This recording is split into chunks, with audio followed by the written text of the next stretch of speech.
سے امام صفِ انبیاء پر درود سے شہنشاہ ارض سرا پر سلام سے امام صفِ انبیاء پر قیامی تو بے شک سبھی محترم ہے مگر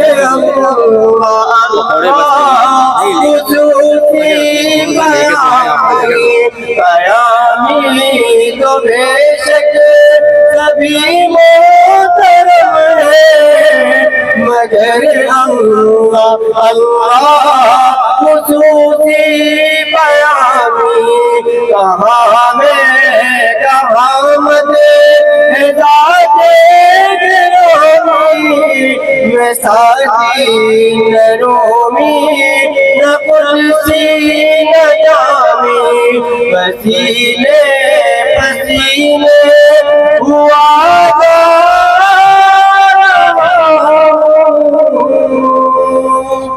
کہاں یہ زبان کہاں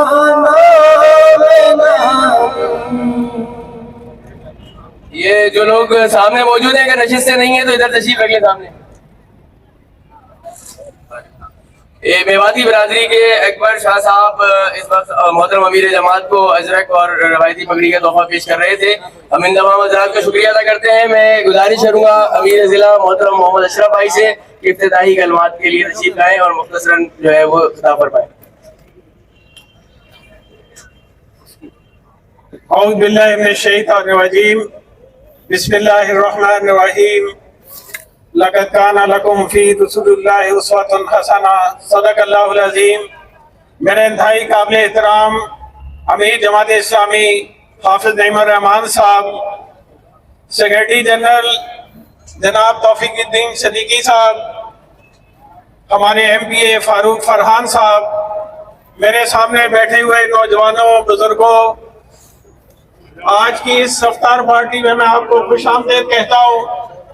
اور خاص طور پہ میں اپنے امیر کا شکریہ ادا کرنا چاہتا ہوں کہ وہ آج ملیر کی عوام کی محبت کے لیے یہاں پہ آئے، نوجوانوں کی حوصلہ افزائی کے لیے آئے. اور میں چاہوں گا کیونکہ ٹائم کم ہے کہ حافظ صاحب بھی آپ سے مخاطب ہوں، حافظ صاحب بھی آپ سے بات کریں جو آپ کے مسائل اس پورے پاکستان کے مسائل کے حوالے سے حافظ نعیم الرحمان صاحب آپ سے مخاطب ہوں. وآخر دعوانا ان الحمدللہ رب العالمین. جزاک اللہ. اس کے بعد کیونکہ وقت کم ہے میں بلا کسی تاخیر گزارش کروں گا عوام کے حقیقی ترجمان، امید نوجوان، فخر پاکستان، میں جھکا نہیں میں بکا نہیں، کہیں چھپ چھپا کر کھڑا نہیں، جو ڈٹے ہوئے ہیں مارچ پر مجھے ان صفوں میں تلاش کر ظلم جبر اور ناانصافی کے خلاف آہنی جگان امیر جماعت اسلامی پاکستان انجینئر حافظ نعیم الرحمان.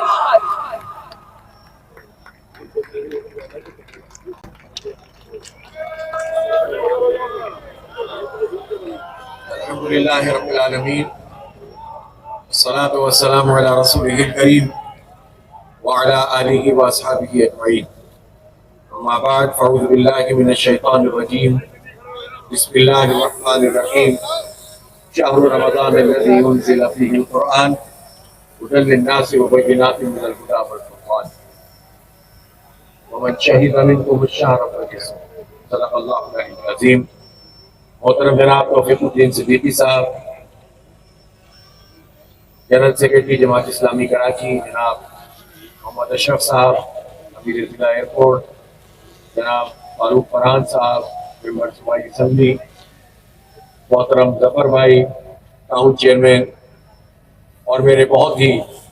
قابل احترام ذمہ داران جماعت اسلامی، میرے عزیز ساتھیوں، دوستوں، نوجوانوں، بزرگوں، آپ سب لوگوں کا شکریہ. آپ نے بہت محبت سے استقبال کیا اور یہاں اس دعوت افطار میں جو ایک جلسہ عام کی شکل اختیار کر گئی ہے، آپ سب لوگ شریک ہیں۔ میں اللہ تعالیٰ سے دعا کرتا ہوں کہ اس رمضان مبارک کی تمام رحمتیں برکتیں وہ نازل فرمائے اور ہم سب کے روزوں کو قبول فرمائے، نمازوں کو قبول فرمائے، ہماری عبادات کو قبول فرمائے، اور جو ساتھ رہ گئی ہیں اس میں بھی وہ سچی توبہ اور استغفار کرنے کی توفیق دیں، اور اس کے نتیجے میں ہمارے تمام معاملات کی اصلاح فرما دیں۔ میرے بھائیوں اور دوستوں، میری بہنوں، اس وقت پاکستان بہت مشکل حالات سے گزر رہا ہے۔ پچھلے 1 مہینے میں خیبر پختونخوا میں سینکڑوں حملے ہو چکے ہیں، جو مختلف فوجی چوکیوں پر، مختلف دفاتر پر ہوئے ہیں، اور پچھلے 24 گھنٹے میں 27 حملے ہوئے ہیں۔ بلوچستان میں آپ نے جعفر ایکسپریس کا واقعہ دیکھ لیا کہ کس طرح سینکڑوں لوگوں کو یرغمال بنا لیا گیا، اور یرغمال بنانے والے بھی بہت بڑی تعداد میں تھے۔ اس کا مطلب یہ ہے کہ یہ ہماری حکومتوں کا اتنا بڑا فیلئر ہے کہ ٹرین جیسی سواری میں اتنی بڑی تعداد میں لوگ منصوبہ بندی کر کے چڑھ جائیں، داخل ہو جائیں، لوگوں کو یرغمال بنا لیں، اور پورے حکومتی ادارے دیکھتے کہ دیکھتے رہ جائیں۔ تو بعد میں کمانڈو ایکشن کے ذریعے سے لوگوں کو ریلیف دلایا گیا، لیکن اس پورے عمل نے پورے پاکستان کے لیے، حکومت کے لیے سوالیہ نشان پیدا کر دیا ہے۔ اسی طرح ہم دیکھتے ہیں کہ ہمارے اندرون سندھ میں بھی ڈاکوؤں کا راج ہے، اور کچے کے علاقے میں لوگوں کے لیے شام کے وقت سے سفر کرنا مشکل ہو جاتا ہے۔ ہم جب اس شہر کراچی میں آتے ہیں تو ہر طرف ٹوٹ ٹوٹ ہے، یہاں بھی اسٹریٹ کرائم بڑھتے چلے جا رہے ہیں، اور یہاں تو گورنمنٹ کام کی کوئی چیز ہی نہیں ہے۔ ٹینکروں اور ڈمپروں کے نیچے آ کر کتنے لوگوں نے جان دے دی ہے، ٹرانسپورٹ کا پراپر نظام نہیں ہے، پینے کے پانی کے حالات انتہائی تباہ کن ہیں، اور حکومت کسی صورت میں بھی کوئی اختیار بلدیاتی اداروں کو دینے کے لیے تیار نظر نہیں آتی۔ اسی طرح پورے ملک کی صورتحال ہے۔ ہم یہ سمجھتے ہیں کہ یہ حکومت، اس کی ذمہ داری ہوتی ہے کہ وہ جان، مال، عزت، آبرو کا تحفظ کرے۔ حکومت کی ذمہ داری ہے کہ وہ ہماری قوم کے بچوں کو تعلیم دے، وہ نوجوانوں کو روزگار دے۔ وہ یونیورسٹیوں میں کتنی بڑی تعداد میں لوگ ہیں جو یونیورسٹیوں کی فیس ادا نہیں کر سکتے، محروم رہ جاتے ہیں۔ کہاں سے لوگ اپنے بچوں کو پڑھائیں گے؟ اور کس طرح سے معاملات کو آگے بڑھائیں گے؟ اس لیے اس ساری صورتحال میں اس بات کی ضرورت محسوس ہوتی ہے کہ پوری قوم متحد ہو، متفق ہو، اور ان سارے لوگوں سے کہ جنہوں نے طویل عرصے سے ہمیں بے حال کیا ہوا ہے، مہنگائی کی آگ میں جلایا ہوا ہے، ہمیں بدامنی کے تحفے دیے ہوئے ہیں، اس مافیا سے ہماری جان چھوٹے۔ صورتحال یہ ہے کہ جہاں مہنگائی اتنی بڑھتی چلی جا رہی ہو کہ آٹا اور چینی اور دال اس کی قیمتیں قابو میں نہ آتی ہوں، جہاں پیٹرول عالمی مارکیٹ میں کم ہوتا جا رہا ہو اور پاکستان میں مزید 10 روپے کا ٹیکس لگا دیا ہے لیوی کی صورت، جہاں صورتحال یہ ہو کہ بجلی کی قیمت اتنی بڑھ گئی ہو کہ اب جو کرائے کے مکان میں رہتے ہیں، کتنے لوگ ایسے ہیں جن کے کرائے کے مکان کی جو قیمت ہے، جو کہ ویسی آسمانوں سے باتیں کر رہے ہیں، لیکن اس سے بھی زیادہ بجلی کا بل آتا ہے۔ ایسی صورتحال ہے کہ جس میں اب لوگ اپنے بچوں کو اسکولوں سے نکلوا رہے ہیں کہ وہ فیس ادا نہیں کر سکتے۔ کتنی تکلیف سے گزرتے ہوں گے وہ والدین کہ جن کے پاس اسکول کا نوٹس آتا ہوگا کہ 2-3 مہینے سے تم نے فیس ادا نہیں کی، اب اپنے بچوں کو اسکول نہیں بھیجنا۔ سرکاری اسکولوں کا حال تباہ ہے، وہاں اپنے بچوں کو بھیجیں تو ایجوکیشن پراپر نہیں ہوتی، تعلیم نہیں ملتی۔ یہ سب کس کی ذمہ داری ہے؟ یہ ذمہ داری حکومت کی ہوتی ہے، جب ہم سے ٹیکس وصول کرتی ہے حکومت۔ یہ ہم سے آٹے پر، چینی پر، دال پر بھی ٹیکس لیتے ہیں، یہ موبائل کے کارڈ پہ بھی ٹیکس لیتے ہیں، یہ پیٹرول پہ بھی ٹیکس لیتے ہیں، یہ بجلی کے بلوں میں 25 طرح کے ٹیکس لگا کر بھیج دیتے ہیں، یہ تنخواہ دار لوگوں کا ٹیکس کاٹتے ہیں، یہ جاگیرداروں پہ ٹیکس نہیں لگاتے، یہ طبقہ اپنی مراد بڑھاتا ہے۔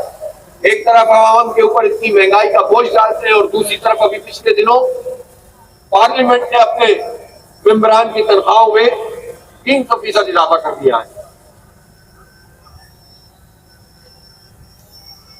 اور اس کے نتیجے میں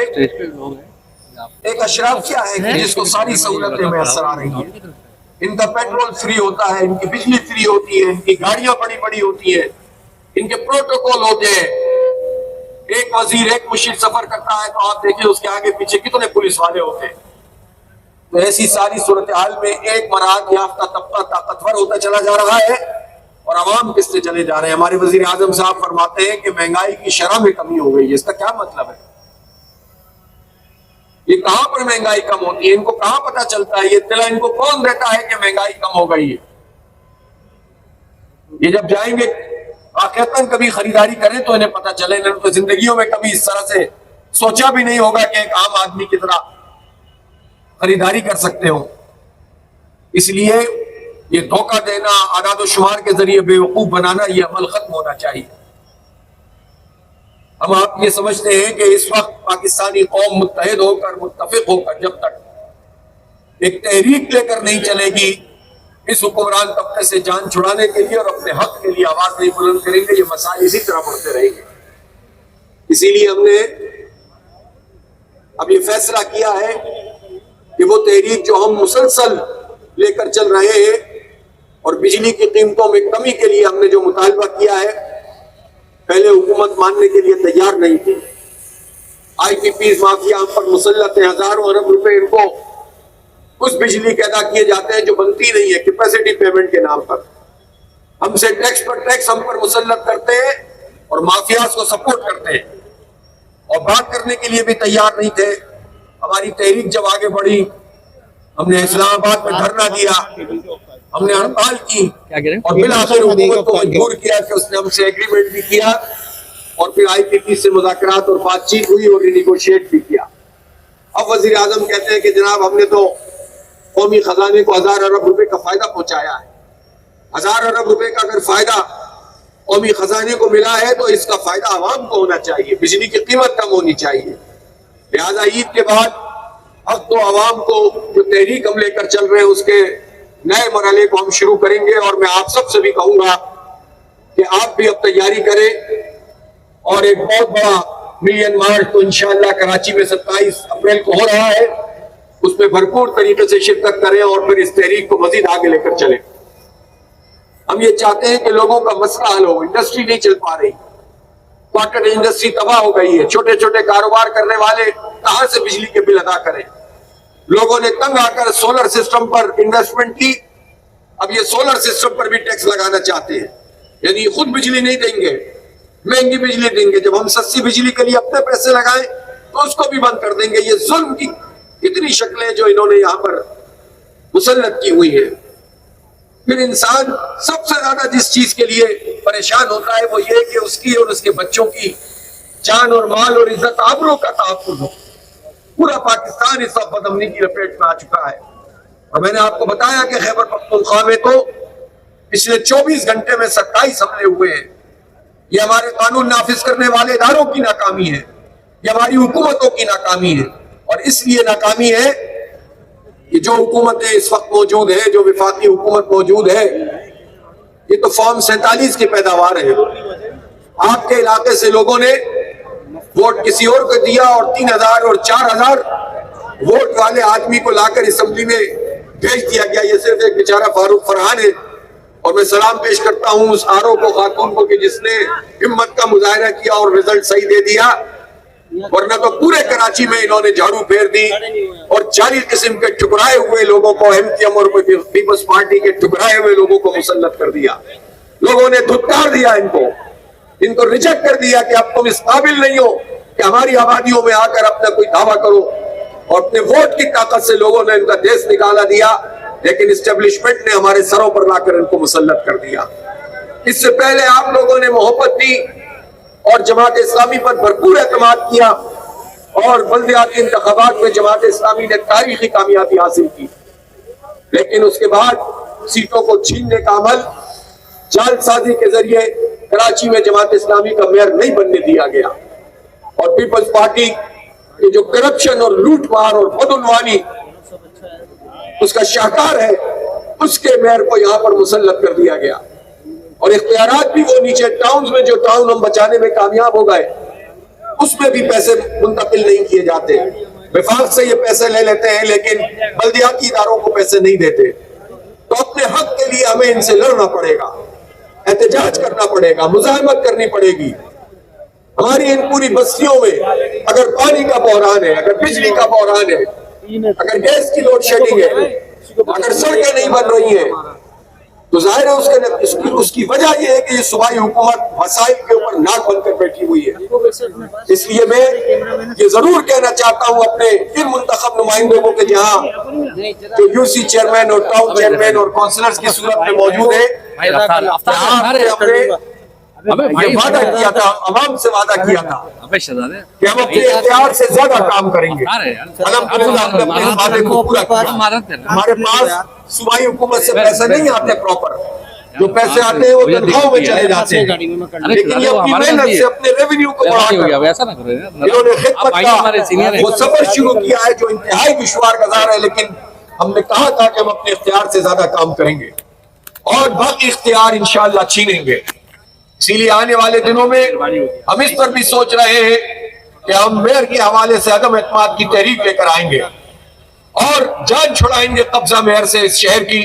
اور جس طرح نعمت اللہ خان کے زمانے میں تعمیر و ترقی کا سفر شروع ہوا تھا، کراچی میں ایک مرتبہ پھر تعمیر و ترقی کا سفر شروع کیا جائے۔ ہمیں آپ کے تعاون کی ضرورت ہے، ہمیں آپ کی سپورٹ کی ضرورت ہے، ہمیں آپ کے ساتھ کی ضرورت ہے۔ اسی لیے میں محمد اشرف صاحب جو ضلع کے امیر ہیں اور ان کی پوری ٹیم جو یہاں بیٹھی ہے، ان سے یہ کہنا چاہتا ہوں کہ آپ بھی کنجوسی کا مظاہرہ نہ کریں، اور جتنے لوگ یہاں پر موجود ہیں یہ سارے کے سارے لوگ جماعت اسلامی کی تنظیم کا حصہ بننا چاہیے۔ ان کو عوامی کمیٹیوں میں آپ شرکت کروائیں، ان کو مختلف طریقے کے اختیارات دیں، نوجوانوں کو سامنے لے کر آئیں، ہر محلے کی سطح پر ایک عوامی کمیٹی بننی چاہیے۔ اور ہم یہ چاہتے ہیں کہ جماعت اسلامی صرف اپنی تنظیم نہیں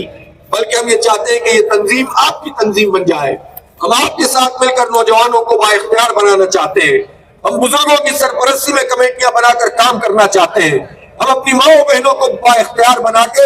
ان کے ذریعے سے بھی بہت سارے امور انجام دینا چاہتے ہیں۔ آپ ان عوامی کمیٹیوں کا حصہ بنے جو آپ کے لوکل مسائل کو بھی ایڈریس کرے، اپنے بچوں کی تربیت کا بھی خیال کرے،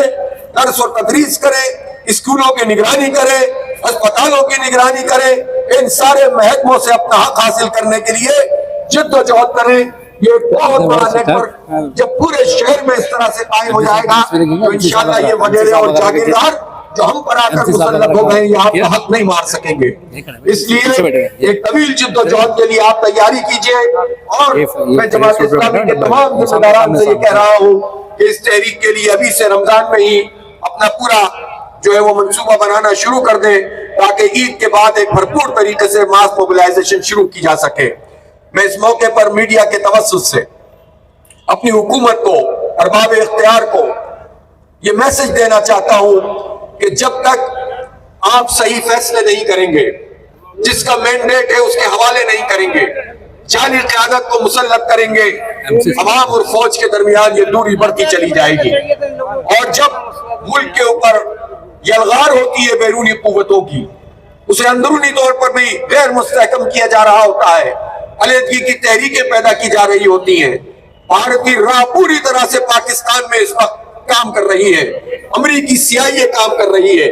اسی طرح MI6 کام کر رہی ہے، یہ پاکستان کو ڈی اسٹیبلائز کرنا چاہتے ہیں، یہ پاکستان کے نیوکلیئر پروگرام کو ختم کرنا چاہتے ہیں، یہ ہماری طاقت کو توڑنا چاہتے ہیں۔ یہ پاکستان کے حکمرانوں سے نہیں ڈرتی یہ قوتیں، یہ پاکستان کے عوام سے ڈرتے ہیں، اسی لیے عوام کے درمیان تفریق پیدا کرتے ہیں، انہیں بلوچ اور سندھی اور پختون اور پنجابی اور سرائکی اور کشمیری اور مہاجر اور اس طرح کی مختلف زبانوں میں تقسیم کرتے ہیں، مسلکوں میں تقسیم کرتے ہیں،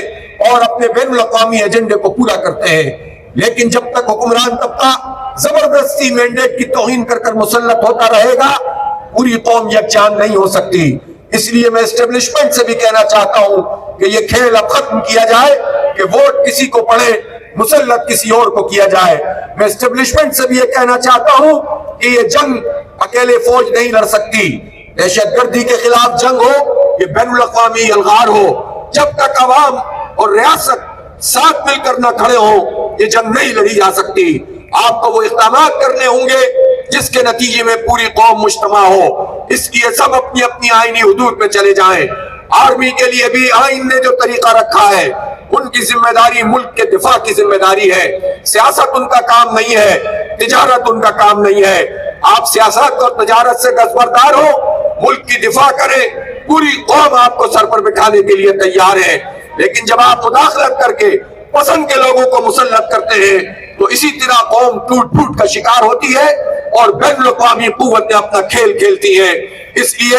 اسی بات کو ہم کرنا چاہتے ہیں کہ اس کو کسی کی دشمنی اور دوستی پر محمول نہ کیا جائے، حالات کا ادراک کیا جائے، ایک اعتماد پیدا کرنے کے لیے تمام جماعتوں کو اکٹھا کیا جائے، آگے کا ایک لائحہ عمل طے کیا جائے اور پوری قوم یکجائی کے ساتھ ان حالات کا مقابلہ کرے گی تو انشاءاللہ کوئی پھر دہشت گردی نہیں کر سکے گا اور کوئی ملک کو نہیں توڑ سکے گا۔ آئیں اس بڑی جد و جہد کے لیے تیاری کریں، اپنے حصے کا کام کریں اور انشاءاللہ اپنا حق لینے کے لیے آگے بڑھ کر اپنی ذمہ داریاں پوری کریں۔ وآخر دعوانا الحمدللہ رب العالمین۔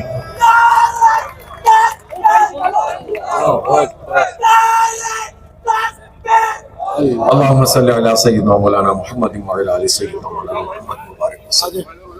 رب اغفر ورحم وانت خیر الراحمین۔ یا رب العالمین، رمضان المبارک ہے اور یہ روزے کا وقت ہے، افطار کا وقت ہے، تو دعاؤں کو سننے والا اور قبول کرنے والا ہے۔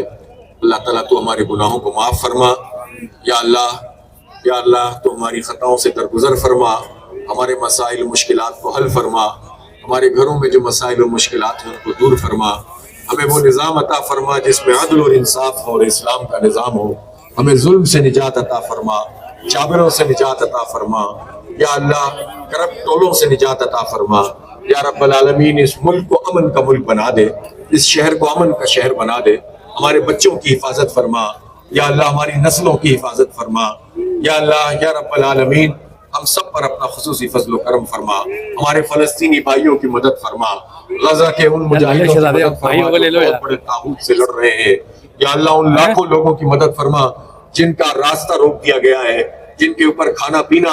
اسرائیل نے اس وقت بند کیا ہوا ہے، یا اللہ فلسطینی ہمارے بھائیوں کی، بہنوں کی، بچوں کی مدد فرما، شہداء کو یا اللہ ان کے درجات کو بلند فرما اور ان کے طفیل پوری امت کو سربلندی اور کامیابی کے راستے پر ڈال دے۔ یا رب العالمین ہم سب کی دعاؤں کو قبول فرما، یا اللہ ہم سب پر اپنا فضل فرما۔ وصلی اللہ تعالی علی خیر خلقہ محمد وآلہ وصحبہ اجمعین۔